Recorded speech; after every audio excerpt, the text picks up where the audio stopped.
નમસ્કાર, આપ જોઈ રહ્યા છો નિર્ભય ન્યૂઝ અને હું છું આપની સાથે રિદ્ધિ અને હું છું આપની સાથે ગોપી ઘાંગર। આજે ઘણા બધા મુદ્દાને લઈને ચર્ચા કરવી છે, જેમાં દેવાયત ખવડનો પણ એક મુદ્દો છે, કારણ કે આજે તેઓ ફરી એક વખત ચર્ચામાં આવ્યા છે।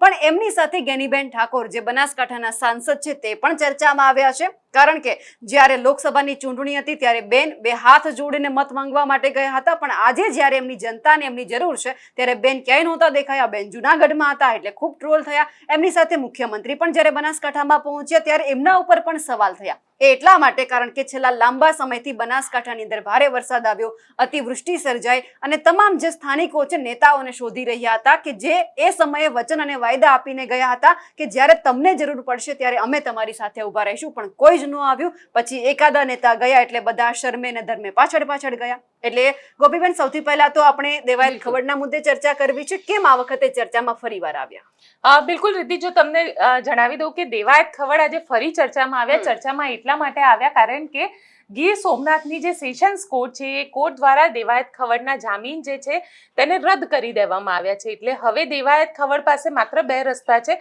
કાં તો એમને પોલીસની અંદર સરેન્ડર કરી દેવાનું અને બીજો રસ્તો એમની પાસે એ છે કે એમને ગુજરાત હાઈકોર્ટના દરવાજા ખખડાવવાના।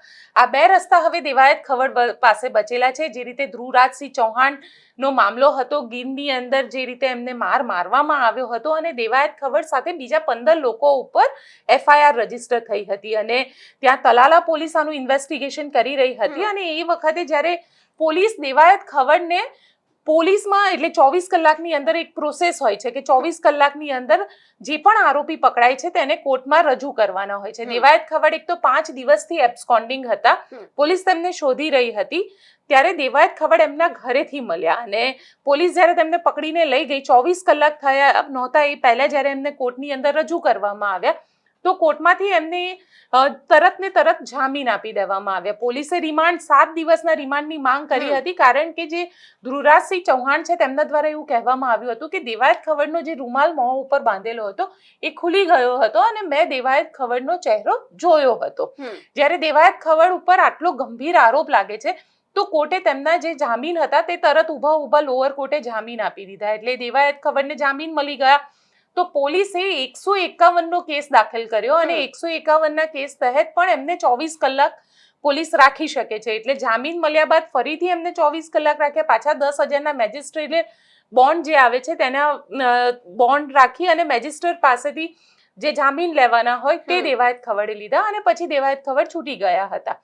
હવે પોલીસ જે છે આ જામીનને રદ કરવા માટે સેશન્સ કોર્ટમાં ગઈ હતી, જે સેશન્સ કોર્ટનું આજે જજમેન્ટ આવ્યું અને સેશન્સ કોર્ટે એવું કહી દીધું કે દેવાયત ખવડના જે જામીન આપવામાં આવ્યા છે તે જામીન અમે રદ કરી રહ્યા છીએ, કેમ કે લોઅર કોર્ટનું એ જજમેન્ટ હતું અને પોલીસને એમના રિમાન્ડ જોઈતા હતા, કારણ કે આખો મામલો છે અને જે 15 લોકોના નામ આપવામાં આવ્યા છે એમાંથી લગભગ 4 થી 5 લોકોની ધરપકડ કરવામાં આવી હતી, જ્યારે અન્ય કોણ હતા, ક્યાં છે એ બધું પણ ઇન્વેસ્ટિગેશન કરવાનું બાકી હતું। દેવાયત ખવડ 5 દિવસ ક્યાં રહ્યા અને પોલીસે એ પણ પ્રૂવ કરવાનું બાકી છે કે દેવાયત ખવડ જે છે તે ધ્રુવરાજસિંહ ચૌહાણ ઉપર જે હુમલો થયો હતો તે હુમલામાં સામેલ હતા, કારણ કે જે 2 ગાડી મળી હતી, પોલીસને લાવારીસ 2 ગાડી પણ મળી હતી જેમાં નંબર પ્લેટ નહોતી લાગેલી અને જ્યારે પોલીસ એના માલિક પાસે ગઈ અને પૂછપરછ કરી ત્યારે પોલીસને એ માહિતી મળી હતી કે આ બંને ગાડી જે છે એ ગાડીઓ દેવાયત ખવડ 15 દિવસ પહેલા અમરેલીના જે એના માલિક છે તેની પાસેથી લઈ ગયા હતા। એટલે પોલીસે હવે એ લિંક આખી પ્રૂવ કરવાની હતી। પોલીસ પાસે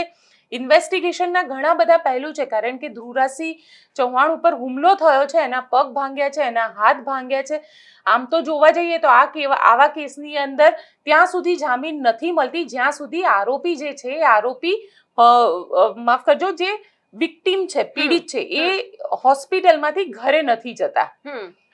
આ તો હોસ્પિટલમાં હોવા છતાં તેમને જામીન આપી દેવામાં આવ્યા હતા અને તેના જ કારણે દેવાયત ખવડનો જે કેસ છે આજે સેશન્સ કોર્ટમાં પોલીસ દ્વારા કરવામાં આવ્યો હતો અને પોલીસને એક કામયાબી કહી શકાય। હવે પોલીસ કમસે કમ ઇન્વેસ્ટિગેશન કરી શકશે આખા કેસની અંદર, દૂધનું દૂધ પાણીનું પાણી કરી શકશે અને દેવાયત ખવડ સાથે મેં પોતે વાત કરી જ્યારે આ આખા કેસની અંદર ઓર્ડર થયો કે દેવાયત ખવડે હવે પોલીસમાં હાજર થવાનું છે, ત્યારે દેવાયત ખવડ શું બોલ્યા તે સાંભળીએ। આપણી સાથે અત્યારે લોક કલાકાર દેવાયત ખવડ જોડાઈ ગયા છે। દેવાયતભાઈ, તમારા જામીન રદ કરવામાં આવ્યા છે, હવે સરેન્ડર કરવાનું કહેવામાં આવ્યું છે, શું કહેશો? બસ બેન, નામદાર કોર્ટે જે નિર્ણય જે ડિસિઝન લીધું છે એ અમારા શિરોમાન્ય છે. જ્યારે નામદાર કોર્ટ અમને કે મારા વકીલ દ્વારા વકીલ મારફતે, ત્યારે હું સિલિન્ડર હાજર થઈ જાય જ્યાં પણ કે ત્યાં, પણ કાલા પોલીસ સ્ટેશન અથવા કોર્ટ. દેવાયતભાઈ, આ જજમેન્ટની સામે તમે હાઈકોર્ટમાં જશો? જોઈએ બેન, હજી તો કાંઈ મારું ડિસિઝન છે નહીં, પણ નો ડાઉટ આગળ શું કાંઈ પણ હશે તો આપને હું ચોક્કસપણે જણાવીશ બેન. અને જે રીતે આ ધ્રુવરાજસિંહ ચૌહાણને મારવાનો મામલો સામે આવ્યો છે, એને લઈને આપનું શું કહેવું છે?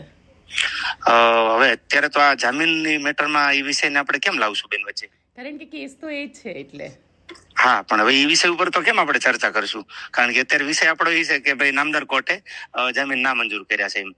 તો હવે તમારું નેક્સ્ટ સ્ટેપ શું હશે? ક્યારે તમે સરેન્ડર કરશો? કઈ રીતે તમારા વકીલ જ્યારે- થ્રુ આખું બધું જ્યારે થશે? જ્યારે જ્યારે જ્યારે પણ બેન મને મારા વકીલ જાણ કરશે કે ભાઈ આપણે આ તારીખ કે આ સમય, એ સમય હું ત્યાં પહોંચી જઈશ અને સરેન્ડર થઈ જઈશ. કારણ કે નામદાર કોર્ટનો જે પણ નિર્ણય છે એ આપણા શિરોમાન્ય છે. આપ પણ જાણો છો બંધારણની રૂએ. બિલકુલ દેવાયતભાઈ, અમારી સાથે આપણે બંધારણથી મોટા નથી બેન, બંધારણ આપણાથી મોટું છે. બિલકુલ. પણ એ પછી તો જી. તમે ઘણા બધા લોકસંગીતના કાર્યક્રમ પણ કરી નાખ્યા અને ઘણી બધી જી બેન. જગ્યાએ તમારું આ મોરે મોરે પણ ઘણું ફેમસ થઈ ગયું. જી બેન, જી બેન. તો એને લઈને શું કહેશો? ખરેખર હવે કાંઈ જ નહીં મોરે બેન. શું બેન? સોરી. ખરેખર હવે મોરે મોરે કરવાના મૂડમાં છો? મોરે મોરે? ના ના, આમાં એવું છે બેન કે અત્યારે જે આપણી ચર્ચા છે મારી ને તમારી, એ એવી ચર્ચા છે કે નામદાર કોર્ટે જમીન ના મંજૂર કર્યા છે. બિલકુલ. તો આપણે આ વિષય ઉપર ના ના, ચોક્કસ દેવાયતભાઈ, અમારી જી, સાથે જોડાવા જી. માટે આપનો ખૂબ ખૂબ થેન્ક યુ, આભાર. થેન્ક યુ બેન, થેન્ક યુ. દેવાયત ખબરને તો આપણે અહીંયા સાંભળ્યા, પરંતુ જે વકીલ છે, કારણ કે જે આર્ગ્યુમેન્ટ કોર્ટની અંદર થયા હતા રિદ્ધિ દેવાયત ખબરને લઈને, કયા આર્ગ્યુમેન્ટ થયા હતા, શું હતું, તે વકીલને પણ સાંભળી લઈએ. સર, આજે દેવાયત ફ્રોડ મામલે કોર્ટમાં સુનાવણી હતી. અત્યારે વાત મળી છે કે દેવાયત ફ્રોડ સહિતનાઓની જામીન અરજી રદ થઈ છે. શું હતું? વેરાવળના તાલાળા વિસ્તારમાં આવેલા ચિત્રોલ ગામના પાટીએ ધ્રુવરાજસિંહ ચૌહાણ કરી અને ફરિયાદી હતા તેની ઉપર હુમલો કરી અને જાનલેવા હુમલો કરી લૂંટ કર્યાની ફરિયાદ દેવાયત ખવડ નામના લોક સાહિત્યકાર અને તેની સાથેના 15 અન્ય આસામીઓ સામે નોંધાયેલી, જેની તપાસ દરમિયાન આરોપીઓને અટક કરી રિમાન્ડ કામે નીચેની કોર્ટમાં રજૂ કરાયેલ, જેમાં રિમાન્ડ નામદાર કોર્ટે નામંજૂર કરી અને આ કામના આરોપીઓને નીચેની કોર્ટે બેલ આપી દીધેલ, એટલે જામીન મુક્ત કરી દીધેલ. જે સંબંધે સરકારે રિવિઝન અરજી રિમાન્ડ કામે કરેલી અને આ કામના આરોપીઓને અપાયેલ જામીન રદ કરવા માટેની અરજી અત્રેની વેરાવળની સેશન્સ કોર્ટમાં દાખલ કરેલી, જેમાં સરકાર પક્ષે સુપ્રીમ કોર્ટની માર્ગદર્શિકાઓ, સિદ્ધાંતો અને પારડીવાલા સાહેબના જજમેન્ટ સહિતની વિગતોની છણાવટ કરી રજૂઆતો કરાયેલી.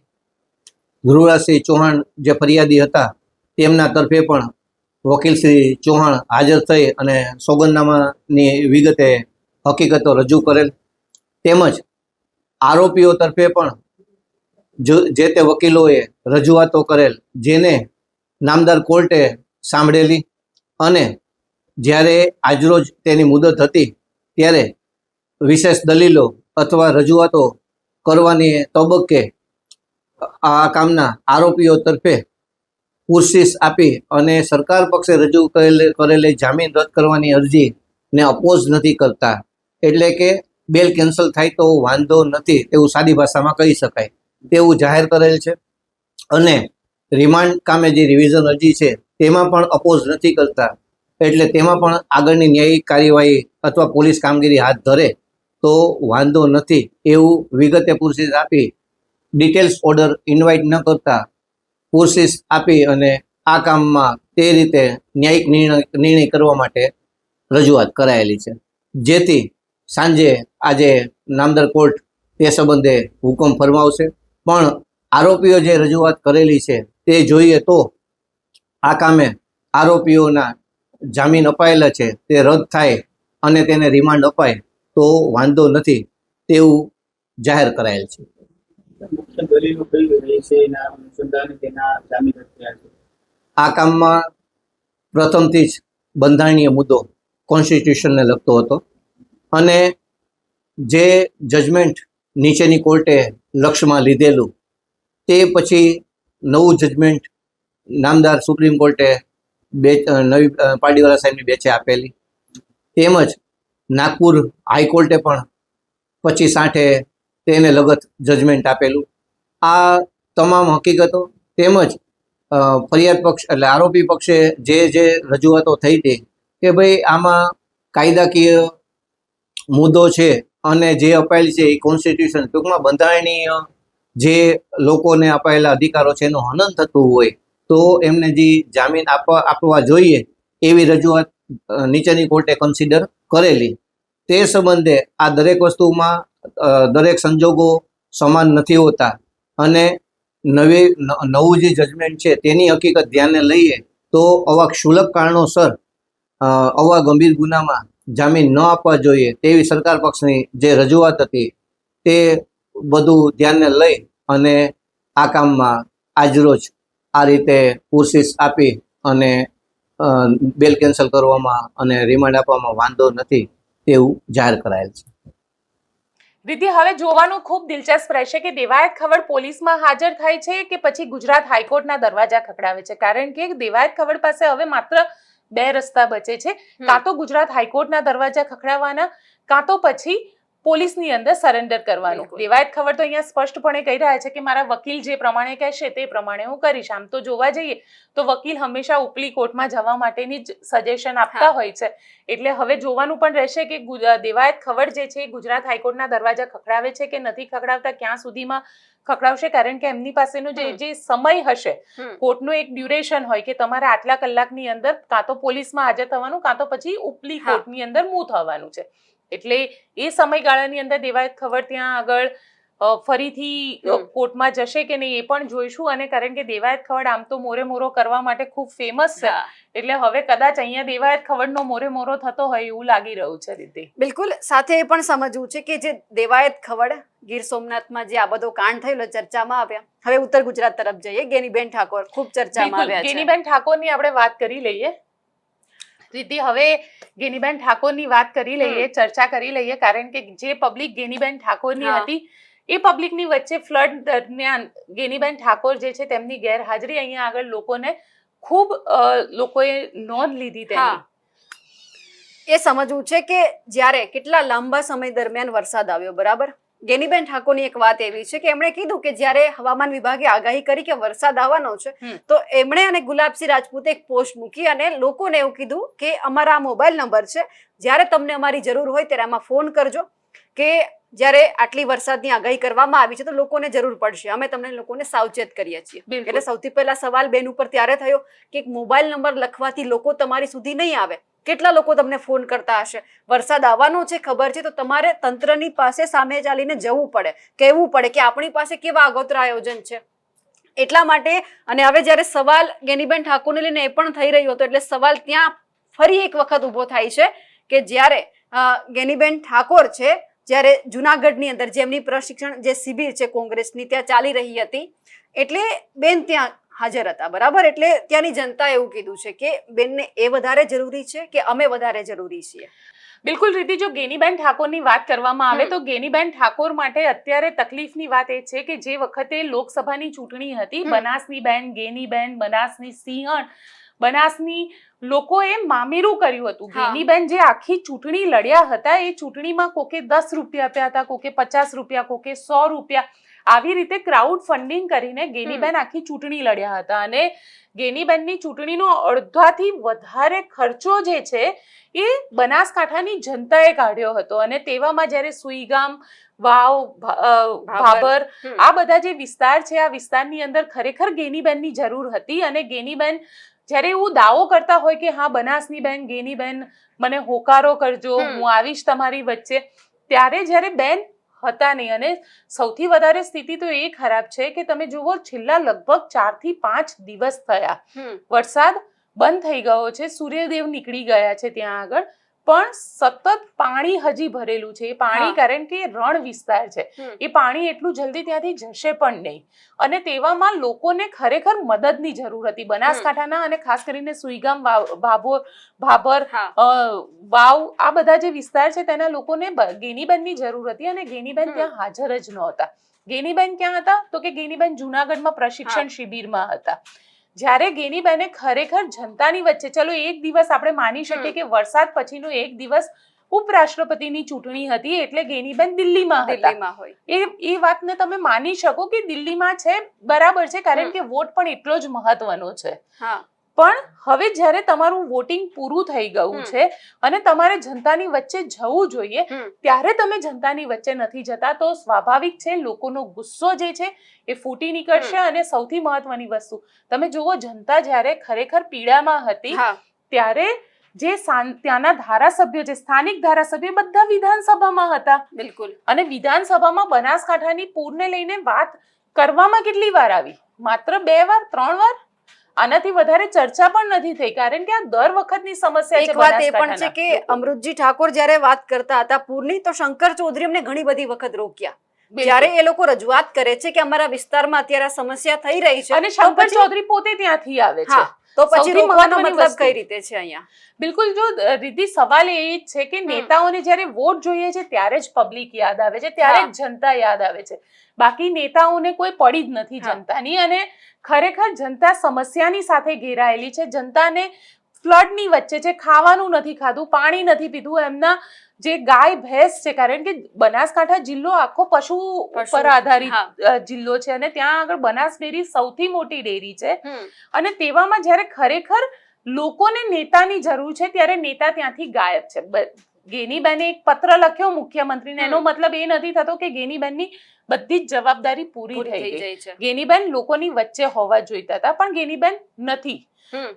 શંકર ચૌધરી ત્યાં આગળ લોકોની વચ્ચે જતા હતા, રાતના સમયે વચ્ચે જતા હતા, કારણ કે વિધાનસભા ચાલતી હતી, વિધાનસભામાંથી પૂરું થાય એટલે એ પોતાના વિસ્તારની અંદર જતા હતા. આજે મુખ્યમંત્રી પણ પહોંચ્યા છે, પણ સૌથી મહત્વની વસ્તુ કે મુખ્યમંત્રી આજે બપોર પછી ત્યાં જવા માટે નીકળ્યા અને પહેલા એમને પંજાબ માટેની ફ્લડ રિલીફની જે ટ્રેન છે તે આપી દીધી, પણ કોઈ સ્પેશિયલ પેકેજ જેને કહી શકે હજી સુધી તો અનાઉન્સ નથી કરવામાં આવ્યું. એટલે જે પણ સ્પેશિયલ પેકેજ અનાઉન્સ કરવામાં આવશે એ પેકેજ શું હશે, એનાથી કેટલી મદદ થઈ શકશે અને એકચ્યુઅલમાં કેટલું લોકો સુધી પહોંચશે એ પણ એક સૌથી મોટો સવાલ છે. પણ આજે મુખ્યમંત્રી ત્યાં આગળ પહોંચ્યા હતા, એ દ્રશ્ય આપણા દર્શકોને બતાવ્યા અને ત્યાં આગળ શું કહ્યું તે પણ સાંભળીએ.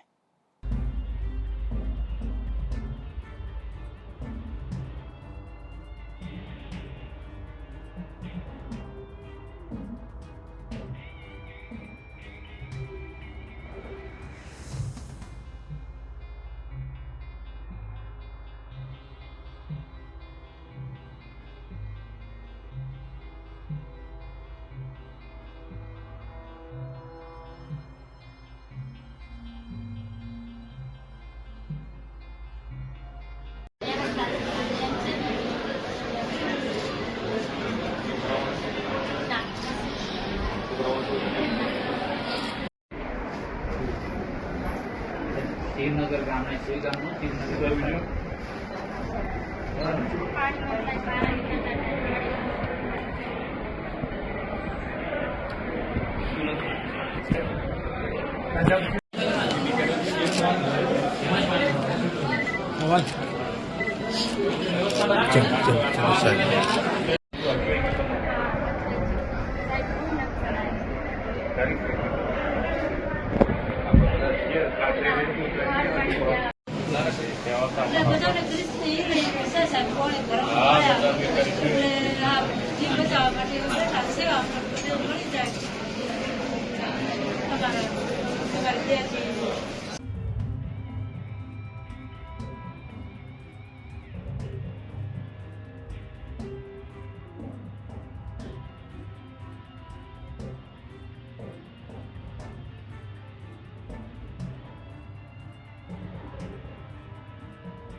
કાંઠા તો બધું આપણું મોટું આફત છે ને તો એક પેલી નથી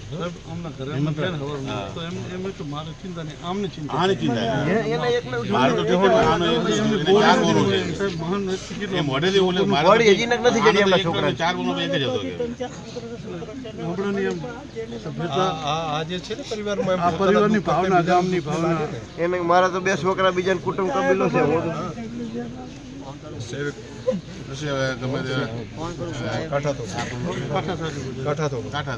બધા દુઃખી છે તમારે આખું ગામ વિસ્તાર બધા વાલી આપણા ગામ પ્રેમ બધા આવે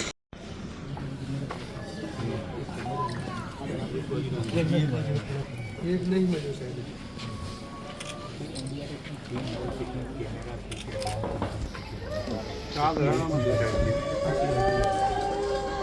તમે મુખ્યમંત્રીને અહીંયા સાંભળ્યા, પણ હવે સાથે સાથે એ પણ સમજીએ, કારણ કે આજે મુખ્યમંત્રીએ એક ટ્રેન પંજાબ માટે મોકલી, જેમાં રાહત સામગ્રી ગઈ હતી. એ આખો મામલો જરા સમજવો છે તમારી પાસે, કારણ કે 18,000 જેટલી રાહત કીટ છે અહીંયા બનાસકાંઠાને આપવામાં આવી છે. બિલકુલ. સૌથી પહેલા તો એ સમાચાર આપણે સાંભળ્યા કે જે પંજાબમાં અત્યાર સુધી જે ભારે વરસાદ આવ્યો, જે અતિવૃષ્ટિ સર્જાય, એટલે ત્યાંના લોકો માટે શુદ્ધ પીવાનું પાણી, દવા છે, કપડાં છે, જે કંઈ જમવા કરવાની સામગ્રી છે, બધું જ એક ટ્રેન ભરીને મોકલવામાં આવી. બરાબર છે, એ આજે મોકલવામાં આવી. એટલે લોકો એવું કીધું કે પંજાબમાં ત્યાં ખેડૂતો છે તે ગુજરાતમાં નથી, બનાસકાંઠા તમારા ગુજરાતમાં નથી આવતું, તમારે ના આપવું જોઈએ. થોડી વાર પછી એ સાંભળ્યું કે 18,000ની જે રાશન કીટ છે એ ખાલી બનાસકાંઠામાં મોકલવામાં આવી. જગદીશ વિશ્વકર્મા છે, એમણે કીટ આખી રવાના કરી અને લોકો સુધી પહોંચાડી. તો સરકારને કહેવાનું છે કે તમે 18,000ની જે રાશન કીટ મોકલાવો છો એનો મતલબ એવો તો નથી કે બનાસકાંઠાની જનતા તમારા આ 18,000ની જે રાશન કીટ છે એમની રાહ જોઈને બેઠી હતી. આટલા દિવસથી પૂર આવ્યું તો ભૂખ્યું તો નહીં રહ્યું હોય. તમારે પહેલા બધું કરવાની જરૂર હોય. પહેલા પંજાબમાં જાઓ છો, પહેલા પોતાના લોકોની ચિંતા કરાય, પારકાની પછી કરાય, કારણ કે માનવતા બધામાં હોય. આપણને ખબર છે કે આપણે એમના લોકોની મદદે જઈએ, ક્યાંક રાજનીતિ રમાઈ રહી છે. બિલકુલ, રાજનીતિ અહીંયા આગળ રમાઈ રહી છે. રાજનીતિ એ પણ રમાઈ કે ગેનીબેન ત્યાં હાજર નહોતા, સરકારના મંત્રીઓ તો નહોતા જ પહોંચ્યા, મુખ્યમંત્રી સમેત બધા જ લોકો આજે પહોંચી રહ્યા છે. આજે ગેનીબેન પણ પહોંચી ગયા. ગેનીબેન પહોંચ્યા પછી ગેનીબેને પોતાની વાત પણ કીધી, પણ સરકાર તરફથી ગેનીબેન ઉપર આરોપ લગાવવામાં આવ્યા. જગદીશ વિશ્વકર્મા ત્યાં પહોંચ્યા તો તેમને પણ આરોપ લગાવવામાં આવ્યા. પહેલા ગેનીબેનને સાંભળીએ ને સાથે સાથે જગદીશ વિશ્વકર્માને પણ સાંભળીએ કે એમને શું આરોપ લગાવ્યા. દિવસનો પગાર, અધ્યક્ષનો પણ એમનો પોતાનો પગાર, તમામે તમામ પગાર એમણે સરકારના રાહત ફંડમાં જમા કરાવ્યો છે. બનાસ ડેરી દ્વારા પણ લગભગ ખાદ્ય સામગ્રી તમામે તમામ જે તે અહીંયા 15 કિલોની કીટ તૈયાર કરી, એવી જ આખી કીટ તૈયાર કરી અને કલેક્ટરને સુપ્રત કરવાના છે અને નીચે સુધી પહોંચાડવાની વ્યવસ્થા કરી છે. સાથે સાથે બનાસ ડેરીએ પણ ફૂડ પેકેટ હોય, દૂધની બોટલ હોય, પાણીની બોટલો, આ તમામે તમામ વસ્તુઓ એ બનાસ ડેરીના કર્મચારીઓ પોતાના પગારમાંથી આપી અને પણ સરાહનીય કામ કર્યું છે. દુઃખની વાત એ છે કે બનાસકાંઠા જિલ્લાના જે સાંસદ છે, જ્યારે બનાસકાંઠા પૂરગ્રસ્ત પરિસ્થિતિમાં ડૂબ્યું છે, એની જનતા ડૂબી છે, ભારતીય જનતા પાર્ટીના તમામે તમામ કાર્યકર્તા, ધારાસભ્યો, પૂર્વ ધારાસભ્યો, બનાસ ડેરી પોતે, અધ્યક્ષશ્રીઓ, માન્ય મુખ્યમંત્રીશ્રી પોતે અહીંયા આવી રહ્યા છે, ત્યારે બનાસકાંઠાના સાંસદ જ્ઞાનીબેન ઠાકોરને અહીંયા ગુજરાતની પ્રજાને જોવા માટેની ચિંતા નથી અને કોંગ્રેસના અધિવેશનમાં જવાનો સમય છે. આ ખૂબ જ દુઃખદ ઘટના છે. બનાસની જનતા આ ઘટનાને ક્યારેય નહીં ભૂલે કે જે જ્ઞાનીબેનને વોટોથી જીતાડ્યા છે એ કોંગ્રેસના અધિવેશનમાં સોમનાથની અંદર એ અધિવેશન કરી રહી છે. કાર્યકર્તાને ભણાવી શું પાઠ ભણાવવાના છે? જ્યાં પ્રજા દુઃખી છે, પ્રજાને ખાવા નથી મળતું, પ્રજા જ્યાં ડૂબી રહી છે પાણીની અંદર, જ્યાં સરકાર પોતે તાત્કાલિક આ બધી રાહત સામગ્રી કામગીરી કરી રહી છે, ત્યારે જ્ઞાનીબેનને કોંગ્રેસના અધિવેશનમાં ભાષણ કરવાની પડી છે. આ દુઃખદ ઘટનાને એ ભારતીય જનતા પાર્ટી સખત શબ્દોમાં વખોડે છે. હવામાન ખાતાની આગાહી જ્યારે 6મી તારીખે જાણ થઈ કે વાવાઝોડું વરસાદ આ વિસ્તારની અંદર પડી શકે છે, તો સૌથી પહેલા મોબાઈલ ઉપર એના પેજ ઉપર પોસ્ટ મેં અને ગુલાબભાઈએ મૂકી હતી, અમારા મોબાઈલ નંબર હાથેની, કે આમાં કોઈ પણ કામની જરૂર પડે, કોઈ તકલીફ હોય તો અમારો સંપર્ક કરી શકો છો. બીજું કે 8 ને 9 તારીખે વરસાદ વધારે પડવાથી લગભગ 2017માં પણ આ વિસ્તારમાં ફ્લડ આવ્યું, 15માં આવ્યું. પણ વાત એ હતી કે જ્યારે 17માં વિધાનસભાની ચૂંટણી આવવાની હતી એટલે આખી સરકાર મુખ્યમંત્રી હાથે બનાસકાંઠામાં વહીવટીતંત્ર આખું હતું, કેમ કે એ ટાઈમે એમને ચૂંટણી દેખાતી હતી. પણ આ વખતે આટલો વરસાદ પડવા છતાં જે વહીવટી તંત્રએ લોકેશન ઉપર જઈને વીજ પુરવઠાની વાત હોય, કેશ ડોલની વાત હોય, ફૂડ પેકેટ કે જે જીવન જરૂરિયાત વસ્તુઓ છે એ પણ હજી આજ સુધી આ વિસ્તારની અંદર કોઈ પણ ગામોની અંદર પહોંચી નથી. મને સમાચાર મળ્યા કે રાજ્યના મંત્રી જગદીશ વિશ્વકર્માએ બેન માટે કરીને ટીકા કરી છે કે વિસ્તારની અંદર નથી અને જુનાગઢ છે. તો હજુ સુધી વહીવટી તંત્ર અમે આજ સવારથી ગામડામાં ફરીએ છીએ. અમારા જિલ્લા કોંગ્રેસ સમિતિના પ્રમુખ ગુલાબભાઈ 2 દિવસથી ટ્રેક્ટર લઈને તમામ ગામડામાં ફરે છે. 30 બોરી જેટલી બાજરી દળાવીને જ્યાં પણ આટાની જરૂર હતી, પીવાનું પાણી નહોતું તો પીવાના પાણીની બધી વ્યવસ્થાઓ કરી.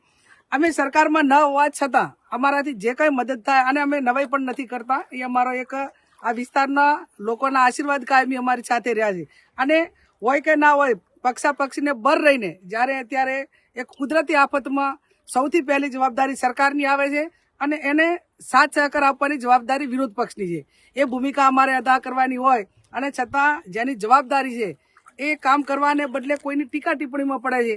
એટલે છટકવાની બારી જ્યારે ગોતતા હોય ત્યારે એમને આ વિસ્તારના ગામડાની મુલાકાત લેવી જોઈએ અને બનાસકાંઠાને વિશેષ પેકેજ આપીને જે એના રૂલ્સ છે સરકારના, કેમ કે આટલા ઇંચ વરસાદ થાય તો જ ખેડૂતોને સહાય મળે. આ તમે રસ્તામાં આવ્યા છો, કેટલું પશુધન મરેલું છે, કેનાલો બધી તૂટી ગઈ છે, જમીનનું ધોવાણ પણ એટલું થયું છે, મકાનો રહેવા માટે કોઈ મકાન રહ્યા નથી. આ 3 રોડ આ 5 કિલોમીટર સુધી તમામ લોકો આજે આ ભરડવાના એ રોડ ઉપર પશુપાલન લઈને બેઠા છે. એ વેદના જેને સ્થળ ઉપર રહીને જોઈ હોય એને થાય, ટીકા ટિપ્પણી કરવા વાળાને ન થાય.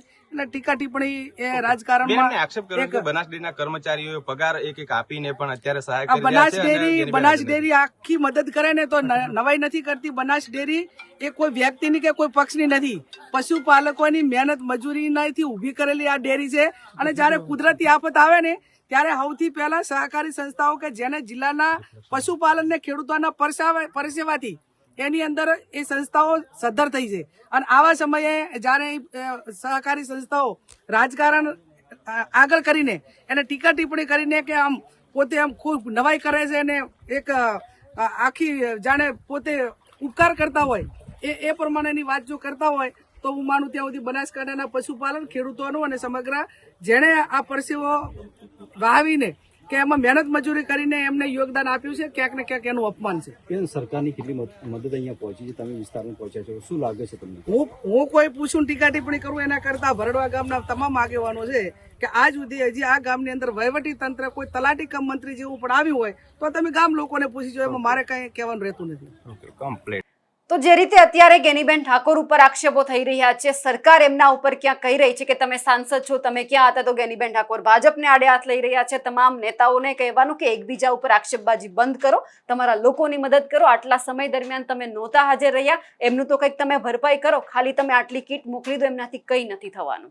અને સ્વાભાવિક છે કે નેતા છે, રાજનીતિ કરવાના છે, પણ જનતાનો પણ વિચાર કરવો જોઈએ. કારણ કે આ એ જ જનતા છે જે જનતાએ એમના અમૂલ્ય મત તમને આપીને એ સ્થાન ઉપર બેસાડ્યા છે કે જ્યાં આગળ તમે એમનો અવાજ બની શકો. તો એ ગેનીબેન હોય કે જગદીશ વિશ્વકર્મા હોય કે પછી ખુદ ગુજરાતના મુખ્યમંત્રી હોય, અમે તો એટલું જ કહીશું કે જનતાએ તમને મત આપ્યા છે તો જનતાની વચ્ચે રહેવાનું ભૂલશો નહીં.